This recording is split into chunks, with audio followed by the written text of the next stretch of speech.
एक बार एक बूढ़ी माँ को उसके बेटे ने एक वृद्ध आश्रम में ले जाकर छोड़ा। इस माँ का ये वही इकलौता बेटा था जिसके लिए इस माँ ने जीवन भर संघर्ष किया। इस बेटे के लिए वो सब कुछ किया जो एक माँ को करना चाहिए या माँ कर सकती है। और आज भी अपने बेटे को किसी भी तरह की परेशानी ना हो इसलिए आश्रम में रहने के लिए भी तैयार हो गई। वृद्ध आश्रम में रह रही माँ हमेशा अपने बेटे को याद करती मगर बेटा केवल साल में एक बार उसको मिलने जाता या फिर फोन पर बात कर लेता। कई साल बीत गए।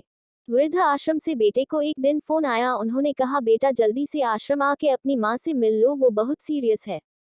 बेटा जब अपनी बीमार माँ के पास पहुंचा तब वह अपनी आखिरी सांसें गिन रही थी।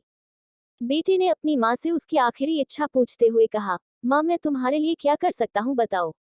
माँ ने कहा, बेटा इस आश्रम में गर्मी और मच्छर बहुत ज्यादा है, यहाँ पर कुछ पंखे लगवा देना। फ्रिज ना होने की वजह से यहाँ पर हम बूढ़ों को कई बार भूखे पेट ही सोना पड़ता है, क्योंकि किसी ने दिया हुआ खाना खराब होने से नहीं बचा पाते। तो इस आश्रम के लिए एक दो फ्रिज भी खरीद कर दे देना।